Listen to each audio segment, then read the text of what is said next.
Pues muchas gracias a todos, muchas gracias por estar aquí, muchas gracias por hacer esto posible, porque si no estamos aquí, pues es imposible. Muchas gracias a los que ya me conocéis por la lealtad, que es una de las cosas más maravillosas que hay en este mundo. Y muchísimas gracias también a los que os unís a esta aventurilla de la geometría sagrada por primera vez. Por primera vez conmigo, claro, porque hay grandísimos maestros en esta sala, tengo que decirlo. Hay gente que sabe ya tanto o más que yo. Vale, la convocatoria de hoy era para hablar acerca de la simbología, lo que es la geometría, lo que es la simbología, cómo se está usando hoy, cómo podemos usarlo, ¿no? Todas estas cositas. Entonces, si hablamos de geometría sagrada, pues la geometría tenemos todos como bastante claro que es esa parte de las matemáticas que por desgracia se da normalmente al final del curso y si nos sobra un ratito de tiempo, ¿no? Es como que está súper poco valorada, cuando tengo que decir que si se explicara la geometría desde el primer momento en la escuela, pues la matemática no sería una cosa tan ardua, ¿no? Sino que sería mucho más intuitiva, mucho más bonita, mucho más creativa, o sea, mucho más que ver con el mundo total de la matemática y no solo con la parte de contar, que es la única que nos enseñan en el cole, ¿no?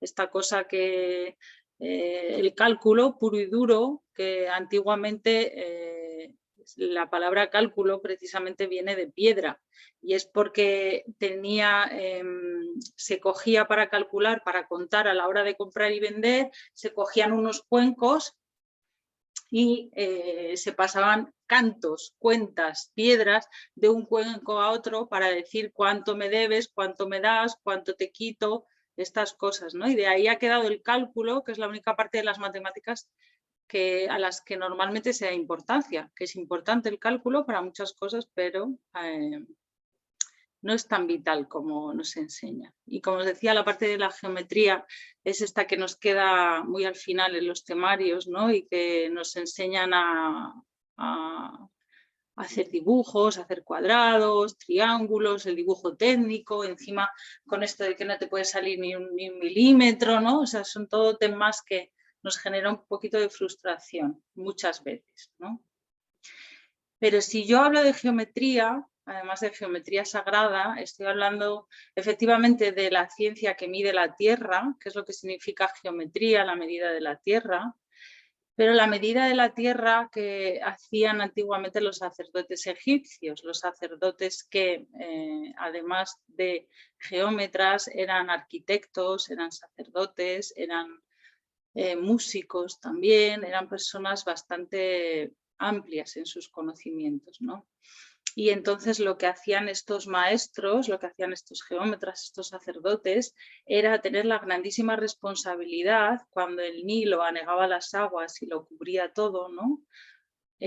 Volver a repartir las tierras, volver a cuadricular las tierras. Y ellos decían que esto era una analogía, una metáfora de lo que ocurrió en la cosmogonía de la creación, de lo que ocurrió al principio de los tiempos, cuando en el Num primigenio, que sería la grandiosa unidad, que sería el caos absoluto, que sería el mar de posibilidades infinitas que había, en ese Num, en ese caos que ellos veían representado en las orillas del Nilo cubierto de barro, cuando se anegaba todo por las aguas, tenía que venir la expresión de lo divino, tenía que venir la mano de Dios, tenían que venir los números para dibujar, para trazar, para dividir, para separar ese caos infinito a través de los números, a través de las líneas, como dicen también los nazarís, ¿no? Que es la luz la que divide la unidad y genera la forma al dividirla, ¿no?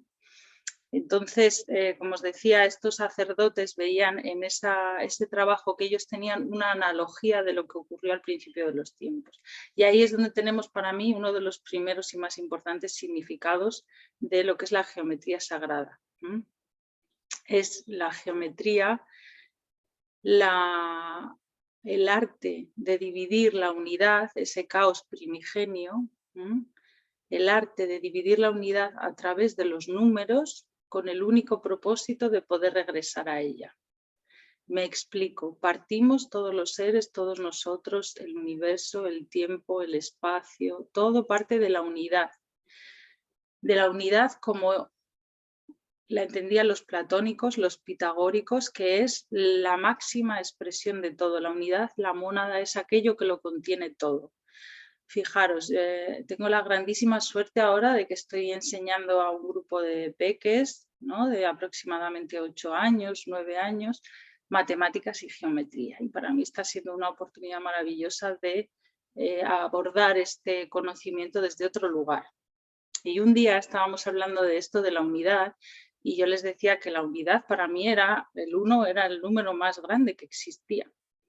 Y a los mayores es un concepto que nos suele costar un poco, precisamente porque estamos muy acostumbrados al cálculo, ¿no? Entonces, si yo tengo 1, tengo poco. Si estamos hablando de tener, tengo 1, pues tengo poco. Pero los niños rapidísimamente entendieron el concepto de que el 1 es el primero. Y si no está el 1, no pueden venir todos los demás. Lo expresaron de formas absolutamente maravillosas que podríamos estar compartiendo la hora entera.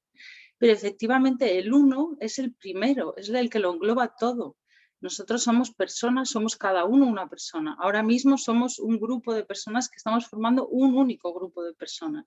Ahora mismo en el mundo habrá 50.000 millones de grupos que estén compartiendo conocimiento, pero formamos un solo grupo de personas que están compartiendo conocimiento. Somos familias, cada uno somos una familia, pero estamos unidos en un solo pueblo, estamos unidos en un solo planeta, estamos unidos en un solo sistema solar, estamos unidos en un único universo, en un único, entonces el 1, siempre hay un 1 mayor que engloba a todo lo demás. Y ese concepto de la unidad es el que trabajamos en geometría. Y ese concepto de la unidad como lo más amplio y lo más englobador, lo más redondo, lo más expansivo, lo más, las posibilidades infinitas que tenemos en la cuántica, ¿no? Son esa unidad. Y a partir de esa unidad empiezan a actuar los números para dividirla. Y es como el camino de venir hasta aquí. Partimos de esa unidad absoluta a través de los números, según los entendemos los geómetras, como números e ideas. Esa unidad se va dividiendo, se va fragmentando, vamos generando los pasos hasta estar donde estamos ahora. ¿Y para qué nos sirve la geometría? Una de las grandes cosas es que cuando conocemos este proceso, es como aquel que ha dejado marcado el camino. Lo que podemos hacer es iniciar el camino de vuelta. Porque si hay algún lugar donde todos vamos a llegar, es al final de este tiempo, al final de esta vida. Y si hay para mí un propósito loable en el final de nuestro tiempo, aquí en la Tierra y ahora, sería regresar a esa gran mónada que entienden los geómetras, sería regresar a esa gran unidad, a la fuente, a cada uno que lo llame como quiera, ¿no? Entonces, os repito, para mí la definición más bonita, y es de uno de mis grandes maestros, que es Jaime Buigas, de la geometría sagrada es esa. La geometría sagrada es el arte, porque es un arte, de dividir la unidad a través de los números con el único propósito de poder regresar a ella. Los geómetras tenemos un propósito, que es el entendimiento de la unidad, para saber cuándo estamos en ella, para poder elegir, para poder discernir, para poder estar centrados, que centrado es una palabra muy geométrica también, porque viene de que hemos encontrado nuestro centro, para poder estar en armonía. La armonía es otra palabra muy geométrica, porque hay armonía cuando hay unas proporciones matemáticas determinadas en algo, y no es subjetivo, es algo totalmente objetivo, ¿no? Igual que la belleza desde el punto de vista geométrico, matemático, es algo que no es subjetivo, es algo totalmente objetivo. Estamos en un tiempo en el que todo es subjetivo, todo depende de lo que tú sientas, de lo que tú pienses, de cómo lo lleves, de cómo... Pero hay ciertas cosas que son objetivas y que nos unen a todos. Por ejemplo, no sé si todos conoceréis lo que es la proporción áurea, pero es uno de los números inconmensurables que utilizamos en geometría. Los números inconmensurables son aquellos que no se pueden medir, pero que se pueden dibujar muy fácilmente. Y generan patrones, generan formas. Entonces, hay lo que se llama un rectángulo áureo, que es el rectángulo que tiene esas proporciones, que la relación que hay entre el lado largo y el lado corto de ese rectángulo es la proporción áurea. La proporción áurea tiene unas connotaciones muy especiales en cuanto a la armonía que tiene esa forma. Entonces, por ejemplo, se han hecho experimentos poniendo en tablas muchos rectángulos con diferentes proporciones, más largos, más cortos, más altos, más bajos, según cómo los mires, y la mayoría de las personas cogían los rectángulos áureos. ¿Por qué? Porque en nosotros resuena la información que hay en esa proporción, en nosotros resuena la armonía, en nosotros resuena la belleza desde esa forma totalmente objetiva que os comento. Y es por eso que cuando elegimos de una forma inconsciente nos vamos normalmente, a no ser que nos suceda algo, ¿no? La mayoría de las personas lo normal es que nos atraiga la belleza, la armonía, la proporción, la medida, el ritmo, que de ahí viene aritmética del ritmo, ¿no? Por eso la armonía en la música. Bueno, todas estas cosas que ahora me salen así como a borbotones, ¿no? Como que siento que estoy como hirviendo un poquito, ¿no? De querer contar tantas cosas, es lo que trabajamos en geometría sagrada. La geometría sagrada, como os decía antes, es un arte. Y es el arte de los procesos, es el arte de las relaciones. ¿Por qué? Porque lo que ocurre en geometría sagrada cuando nos ponemos a trabajar con ella es un proceso. Es un proceso además absolutamente personal e intransferible. Es un proceso que os garantizo que el día que elijáis o si algún día queréis trabajar con esta disciplina, vais a ver que entréis en un proceso totalmente personal que a cada uno nos va a llevar a donde necesitemos. Porque entrar en contacto con esas proporciones, con esos números, con la mónada, a cada uno nos va a hacer trabajar o nos va a hacer entender o nos va a hacer captar la información que necesite nuestro ser en ese momento para completar, para, como os decía antes, discernir, para estar más centrados, para sentirnos mejor, para estar pues más armoniosos, más bellos, más divertidos también, más equilibrados, ¿no? Entonces, a cada persona, y es algo que he comprobado también después de todos estos años enseñando y trabajando con la geometría, a cada persona nos despierta un proceso totalmente diferente. Es que cuando digo totalmente diferente, es totalmente diferente. Y la comprensión que a cada persona le llega cuando hace un patrón determinado, podemos hacer todos el mismo patrón, podemos hacer todos la activación de la flor de la vida, por ejemplo, pero lo que le va a suceder a una persona y lo que le va a suceder a otra es totalmente diferente. Porque la realidad de esa persona, lo que le ha ocurrido en su evolución, nos ha ocurrido a cada uno en nuestra evolución, nos ha llevado a estar aquí. Entonces, retomar esos patrones que son universales, y cuando digo universales es de que son uno para todas las culturas y uno a través de todos los tiempos,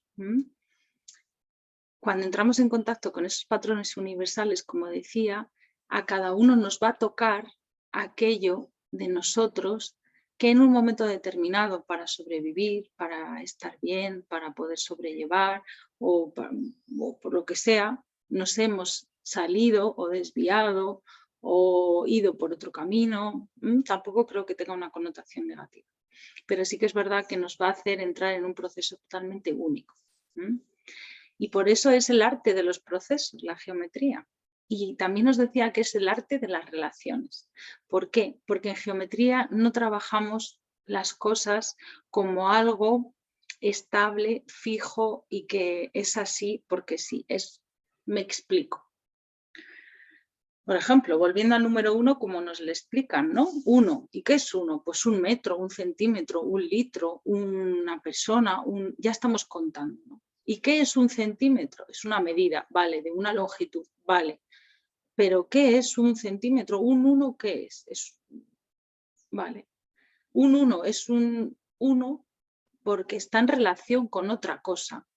Es decir, yo en geometría, si por ejemplo hablo de longitudes, mira qué mosca más maja, voy a coger una longitud y la voy a llamar 1, pero va a ser un 1 porque hay otra con la que se relaciona que va a ser el doble o la mitad o va a estar en una proporción determinada que va a ser 1 tercio o 2 tercios o un número inconmensurable que es raíz de 2, raíz de 3. Es decir, una cosa es lo que es en comparación con otra, en relación con otra. Y eso es una de las metáforas y analogías que trabajamos mucho en geometría también, porque nosotros, o cada cosa que conozcamos, pero yéndonos a nosotros, ¿no?, que es muy personal, nos sucede exactamente lo mismo. Nosotros somos lo que somos en relación con los demás. De hecho, es muy común y muy normal y habitual que dentro de que siempre somos la misma persona, podamos comportarnos de formas diferentes según en qué círculos estemos, según con qué personas, ¿no? Por eso es tan importante estar en círculos y con personas con las que nos podemos expresar libremente, con las que podemos cambiar, con las que no tenemos establecido ningún rol, ningún papel, ¿no? O que se permita eso. Llámalo amistad, llámalo como quieras. Pero es tremendamente beneficioso porque si no, no podemos relacionarnos de la manera completa, ¿no? Completamente libre en la que deberíamos hacerlo.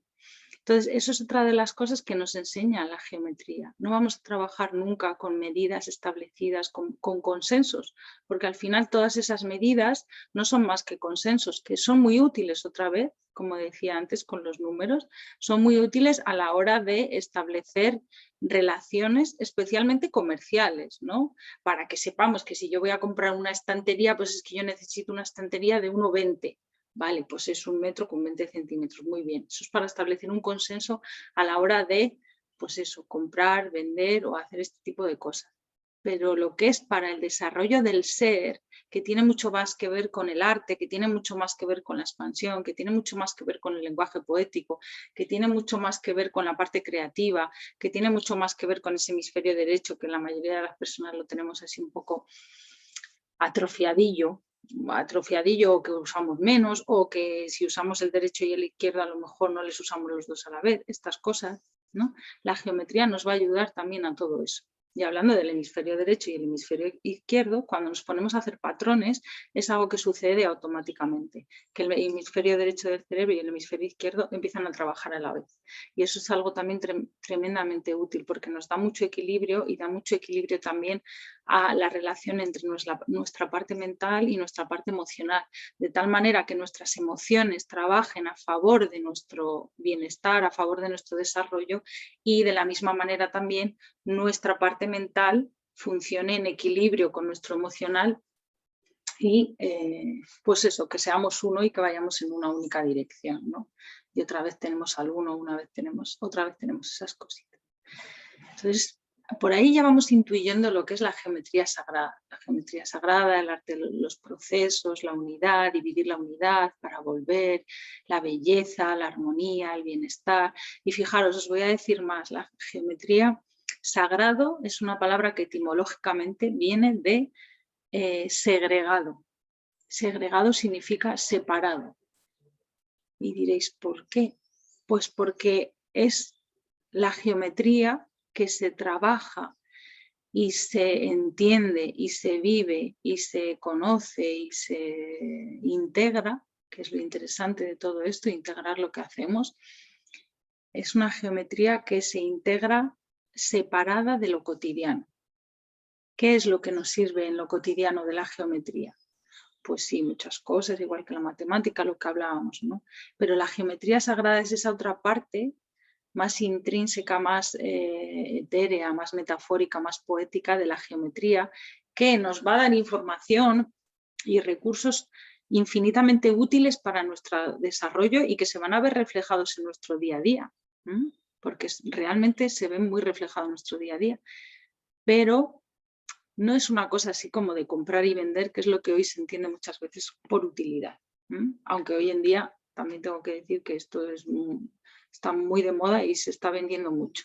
Si me da tiempo luego aclaro un poco mi opinión acerca de esto. Y si no me lo recordáis en alguna preguntita.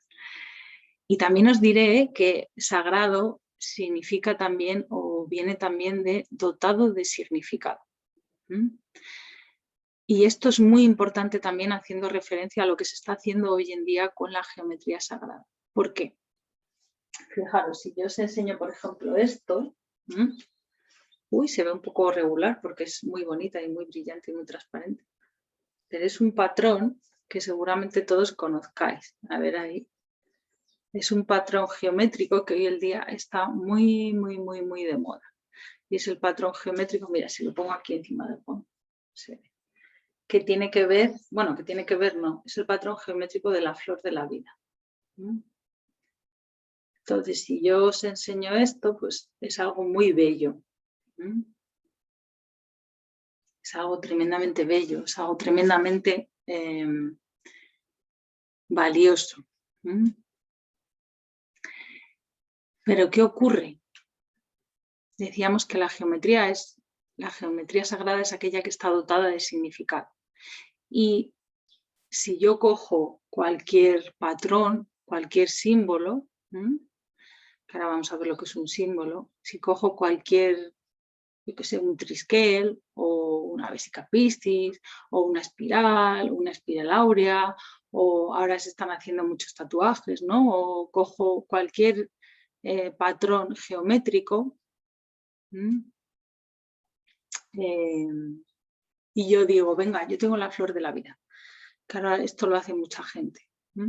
Tengo la flor de la vida y la flor de la vida sirve para, la tienes que poner a la entrada de tu casa, a la izquierda, por qué, o la tienes que poner en tal, o tienes que hacer esto, o si te pones un colgante te va a proteger, o si coges y te compras algo que la lleve tal, o ponla en tu casa porque tal, o ponla de posavasos, o ponla de tal. Vale. Es un patrón de información, porque al final lo que estamos manejando aquí es información. Es un patrón de información tan valioso y con una información tan importante que va a trabajar de esa forma tan inconsciente. Pero que el verdadero trabajo que va a suceder, por ejemplo, con la flor de la vida o con cualquier otro patrón, ¿no?, que trabajemos en geometría, la verdadera transformación cuando nosotros trabajamos con ella es cuando nosotros nos ponemos a hacer ese trazado. Cuando nosotros nos ponemos con el compás en un papel y empezamos a hacer ese dibujo, porque con cada trazo hecho de la forma adecuada, con la guía adecuada, en el orden adecuado, porque la geometría tiene mucho orden, lo que va a suceder es que se van a empezar a recolocar cosas en nosotros, a recolocar cosas físicas, mentales, emocionales, que tengan que ver con nuestro padre, que tengan que ver con nuestra madre, que tengan que ver con nuestro linaje, que tengan que ver con nuestra raíz, que tengan que ver con nuestra parte más espiritual, lo que sea que esté descolocado. Cuando empezamos a trazar ese patrón, por ejemplo, la flor de la vida, cuando se hace la activación de la flor de la vida, ¿no?, con todos sus pasos, con la explicación de lo que ocurre en cada uno de ellos, empiezan a suceder cosas en nosotros. De hecho, puede llegar a ser... a remover, ¿no? Puede llegar a mover cosas que no queramos mover. Pero es cuando yo hago esos procesos, es cuando realmente va a suceder algo con la geometría sagrada. Es cuando realmente yo voy a coger y luego me cuenten lo que me cuenten de la flor de la vida o me cuenten lo que me cuenten de un triskel, yo voy a saber la información que tiene eso. Porque yo lo he hecho, yo lo he vivido, yo he tenido una relación con eso. Yo me he metido en eso.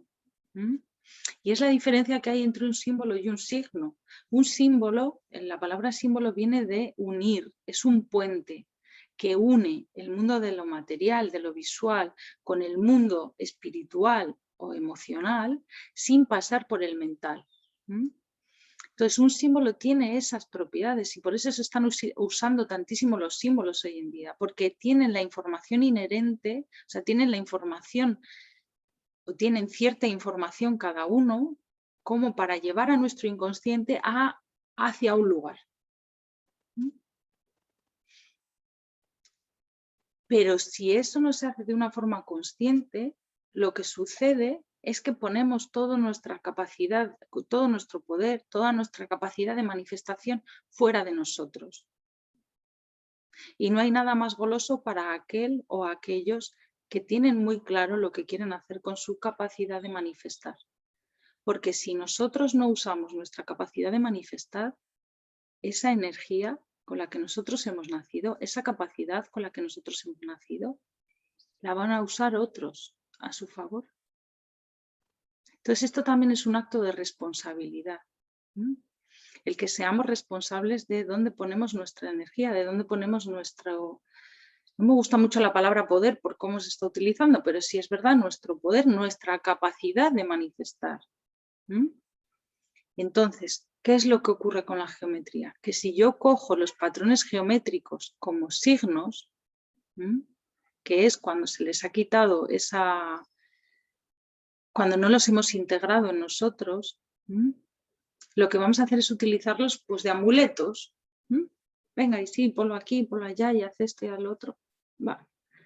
Pero ahí no sucede nada. Sin embargo, si yo entro en relación con el símbolo, porque un símbolo está vivo, un símbolo cambia con el tiempo, un símbolo tiene una información universal, sea el que sea, y luego en diferentes momentos de la historia, diferentes culturas, diferentes momentos de evolución del ser humano, lo han utilizado para una cosa o para otra, que eso es muy importante.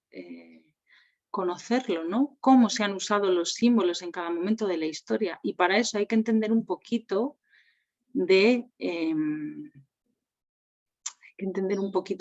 en cada momento de la historia el concepto que tenía el hombre de sí mismo y de la divinidad, porque los símbolos siempre nos van a hablar de eso, del momento histórico. Pero si yo entro en contacto con el símbolo, si yo me pongo a trabajar con él e integro la información que ese símbolo tiene para mí, independientemente de las atribuciones que en cada momento de la historia se le hayan dado a ese símbolo, yo sé, vivo y conozco la información primigenia que hay detrás de eso. Y cada persona lo podrá expresar de una manera diferente según su idiosincrasia, según su manera, según su forma de expresarse, pero la información siempre coincide, siempre, siempre, siempre, siempre. Por eso la geometría sagrada ha estado y está y estará siempre en la historia de la humanidad.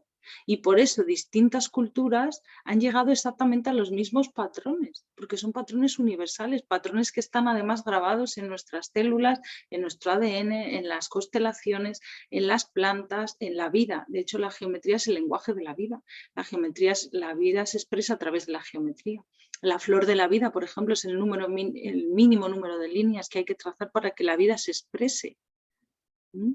Es el movimiento del ser cuando empieza a dividirse, cuando un espermatozoide y un óvulo empiezan a dividirse, se genera ese patrón, y ese patrón es universal y es inherente, incluso a muchísimas más especies que la nuestra. Es común, ahí todo es común, es el principio, es partir de la unidad, y cuando partimos de la unidad somos todos muy iguales, porque en la unidad estamos todos dentro, ¿no? Entonces, hoy en día, igual que a lo largo de la historia se han utilizado distintos patrones geométricos con un propósito muy claro, hoy en día se está haciendo un uso, siempre se ha hecho, pero hoy en día se está haciendo un uso muy, muy sesgado de los símbolos, que ya no son símbolos porque son signos a los que se les atribuye un significado y no hay una relación con ellos, no hay una vivencia. Por ejemplo, es lo que os decía con la flor de la vida, que ahora está muy de moda. La flor de la vida, para los que la conozcáis mejor, es un patrón de crecimiento ilimitado. Cuando yo empiezo a trazar la flor de la vida, yo puedo seguir trazando ese patrón por siempre, y de hecho es algo que se utiliza mucho ahora, ¿no? Esto de compararlo con las colmenas de las abejas, que tiene un punto que sí, pero es distinto. Esto de poner una pared entera toda tapizada con el patrón de la flor de la vida, ¿no? Es un patrón al que podemos agarrarnos para generar un crecimiento ilimitado. La verdadera flor de la vida está muy bien delimitada. Está encerrada en dos membranas exactamente igual que cualquiera de las células de nuestro cuerpo. Es decir, ese patrón de crecimiento ilimitado se le pone un límite, porque si se convierte en algo ilimitado ya no es vida, ya es otra cosa. De hecho, a nivel fisiológico, cuando una célula empieza a dividirse de forma ilimitada, se genera una patología. Cuando en la naturaleza, en un ecosistema, una especie empieza a dividirse de una forma ilimitada, se genera un problema en el ecosistema, se genera un desequilibrio. Pero fijaros fijaros un poquito, ¿no? En esta sociedad, ¿qué es lo que prima ahora mismo? El crecimiento ilimitado. Y el crecimiento ilimitado es más de lo que sea. De lo que me gusta, más. De lo que quiero, más.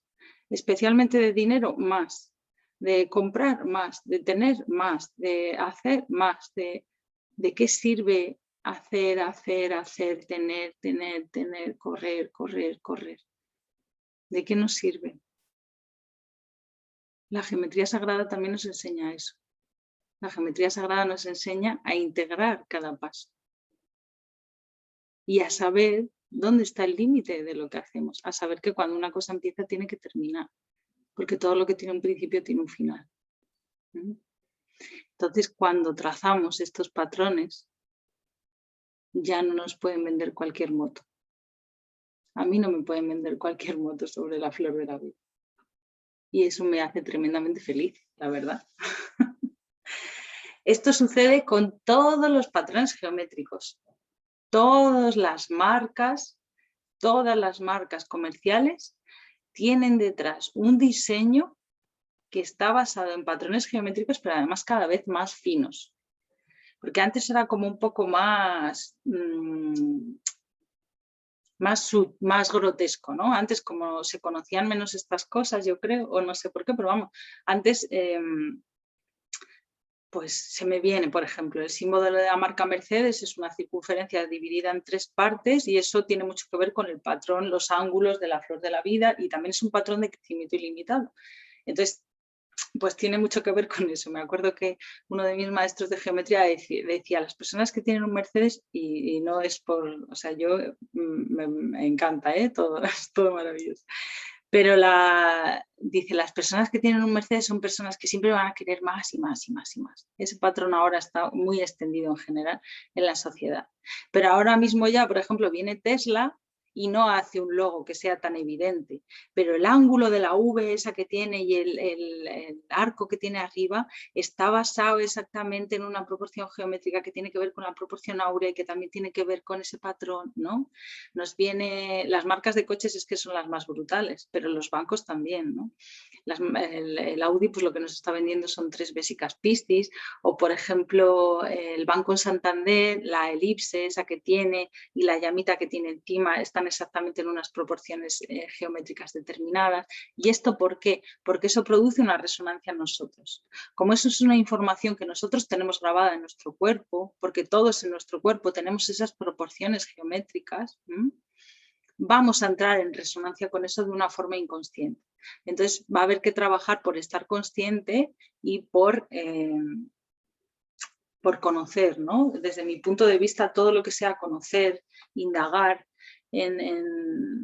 pues en el mundo de las formas, ¿no? De la misma manera que me parece súper interesante indagar en el lenguaje, y en todo lo que está sucediendo con el lenguaje, o cuando empiezas a trabajar con el color, qué información hay detrás de cada color, o cuando empiezas a trabajar con la armonía, qué intención y qué información hay detrás de cada secuencia armónica, ¿no? de cada música.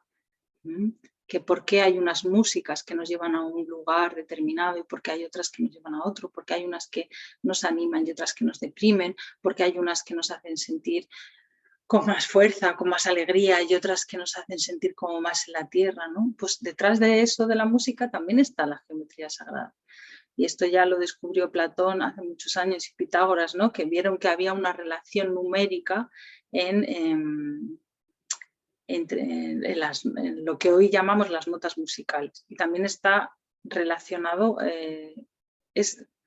ver que me voy porque quiero contar, pero también está relacionado, o sea, si yo cojo o vasos de agua o cojo maderas de distintas longitudes y toco una y toco otra que es el doble, me va a dar exactamente una octava, si cojo una que es 3 veces mayor me va a dar tal, me va a dar cual, entonces ahí voy haciendo la armonía. Y si yo sé lo que es el 1, si yo sé lo que es el 2, si yo cojo una música que me está relacionando el 1 y el 2, sé que a la persona que le estoy tocando esa música la voy a llevar a lo que me lleva el 1 y el 2, que en este caso es la unidad y la división, la parte más humana de dividir, de decidir, de estar siempre en la decisión. Entonces es como bajar a la tierra de lo que eres como ser humano dual, que somos absolutamente duales y eso es maravilloso, y poder llevarte de vuelta otra vez a la unidad para que respires eso y para que sepas que estás en conexión, para que sepas de dónde viene, ¿no?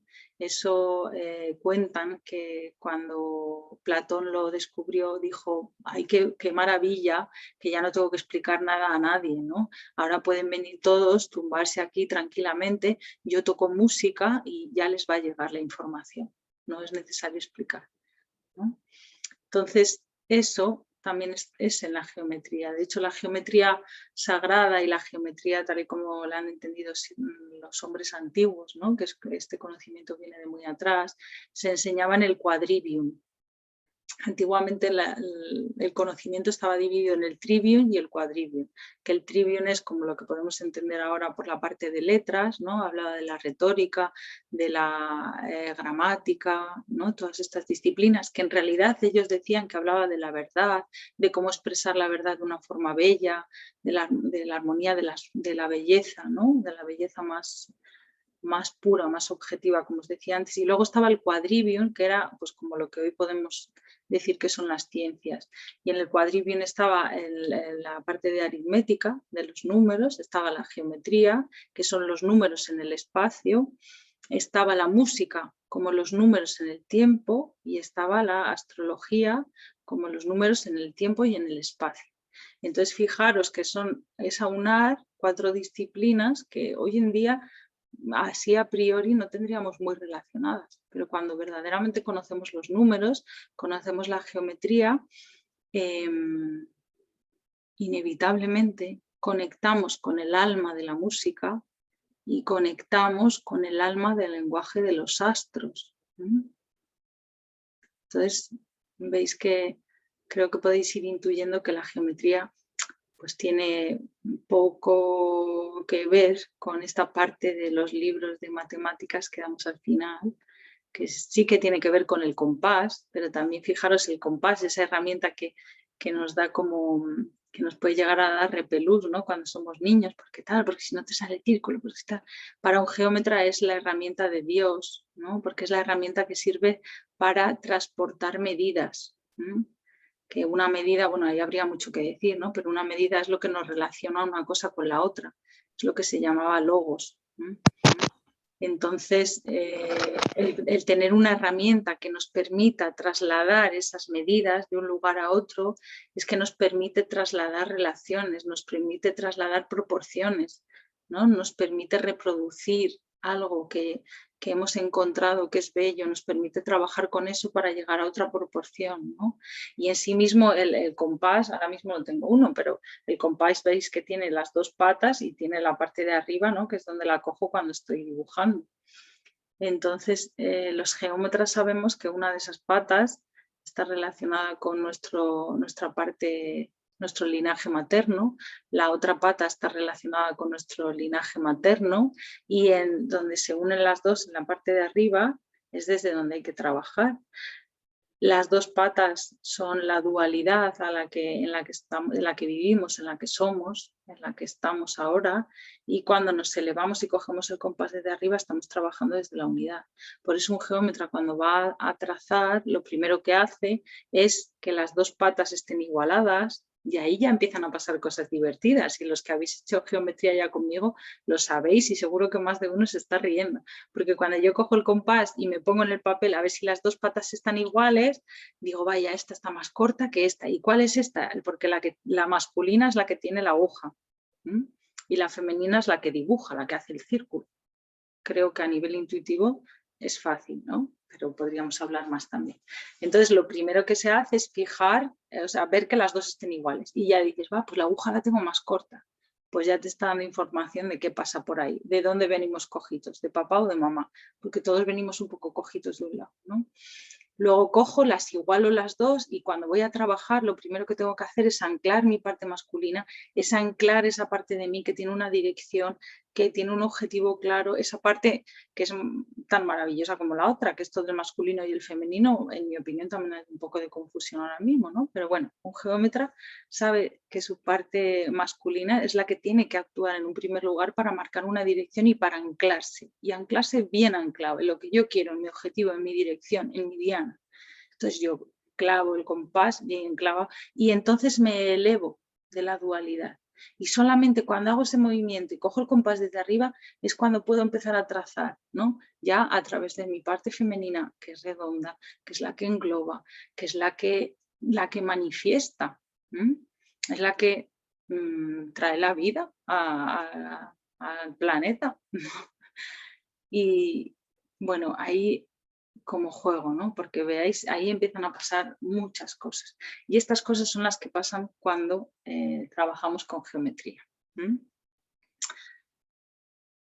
Entonces yo creo que ya tenéis una pequeña idea, o espero haberos trasladado una idea de lo que es la geometría sagrada, de cómo trabaja la geometría sagrada, de qué tiene que ver con la simbología, con los símbolos como algo vivo, con los símbolos como algo con lo que yo me tengo que relacionar para saber qué información tiene ese símbolo para mí, qué puente voy a poder yo enlazar a través de ese símbolo, ¿no? ¿Qué me va a traer? ¿Hacia dónde voy a poder yo ir?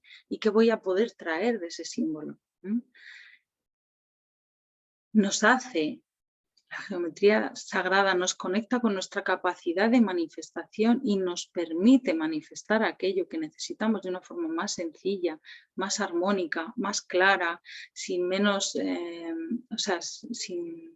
sin dudas, ¿no? Muchas veces, o aclarando esas dudas, porque me pongo en mi lugar, me conozco. Es una herramienta de autoconocimiento muy importante, porque precisamente como van pasando todas estas cosas, ¿no? Cuando nos ponemos a trazar con geometría, nos descubrimos desde un lugar que podemos llegar desde otros sitios, evidentemente, no digo que no, pero que desde la geometría, en mi opinión, está claro, y también en la opinión de todas las personas con las que he trabajado ya, que son unas pocas y con grandes corazones. Es una herramienta que te permite eso, que te permite mucho conocerte, conocer lo que es verdaderamente esencial en ti, acercarte mucho más a tu corazón. De hecho, hay un gran trabajo en geometría sagrada que es el despertar del corazón iluminado, que sucede después de todo un proceso de trabajar con la geometría para llegar a tu corazón y que ese corazón pueda expandirse. Tu corazón es tuyo, es el tuyo. Tu mensaje por eso es único. No puede ser que a cada uno, que todos acabemos en lo mismo, porque todos partimos de algo diferente.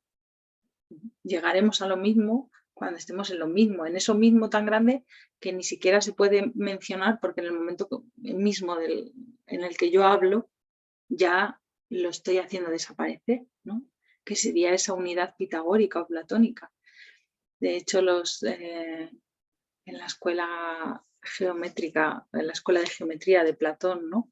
se cuenta que uno de los ejercicios que hacían los alumnos era, venga, hay que representar la unidad, ¿no? Hay que representar la unidad, hay que dibujar la unidad. Y esto no es como hacemos ahora, que venga, vamos a representar la unidad y lo pensamos 5 minutos. No, como los ritmos antes eran otros, era, vamos a representar la unidad. Y dentro de una semana, 15 días o en la siguiente luna, nos vamos a encontrar a ver lo que cada uno, a qué conclusión ha llegado cada uno.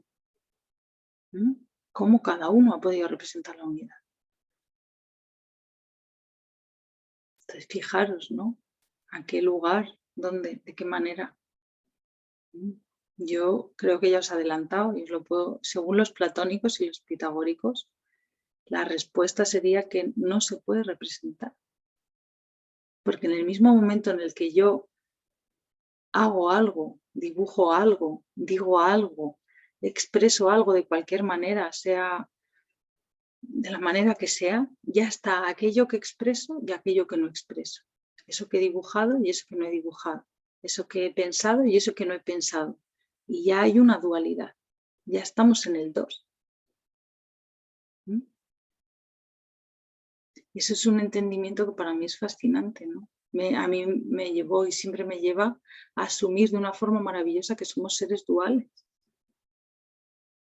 Y que es maravilloso que seamos duales. Eso es algo que se trabaja mucho en geometría, de lo que hablaremos también mañana cuando hablaremos de la estrella tetraédrica, ¿no? Y de cómo integrar esa información en nuestro ser, de cómo la totalidad se manifiesta a través del 2 y qué cosas van sucediendo ahí. Pero fijaros que estamos hablando de unos niveles de comprensión que, con todos mis respetos, ¿no?, poco tienen que ver con dibujar mandalas o pintar mandalas, que ahora también es algo que está muy de moda. Yo lo siento, pero es que no soy muy amiga de las modas, porque creo que son como una manera de dirigirnos realmente, ¿no? Entonces, cuando nosotros estamos en nuestro ser, pues puede venir una moda con la que nosotros resonamos y bien, pero igual que ha venido, se va y ya nos resonamos con la moda siguiente y yo sigo en donde estoy porque estoy en mí, ¿no? Sin embargo, cuando yo estoy en las modas y cuando se potencia tanto algo y se intenta que todo el mundo esté trabajando con lo mismo y que todo el mundo haga lo mismo, a mí ya es algo que me hace un poco decir, ¿qué está pasando aquí?, ¿no? Y eso es algo que se está utilizando mucho ahora con la geometría sagrada. Es uno de los motivos que a mí me llevan a querer compartir el conocimiento que he ido adquiriendo estos años a través de grandísimos maestros, a los que agradezco muchísimo todas sus enseñanzas, y a través también de mi trabajo, ¿no?, de mi de querer investigar, de querer saber más, de querer, ¿no?, para que nadie nos venda nada que no sea para nosotros, ¿no? Lo que sea para nosotros, maravilloso, y lo que no, pues no. Y yo creo que lo vamos a dejar aquí. Yo creo que ya he contado lo que quería contaros hoy. Espero que tengáis un poquito más claro lo que es la geometría. Y como os decía antes, pues vamos a estar en contacto a través del email y a través del grupo de WhatsApp. Y nada, aquí estoy a vuestra disposición.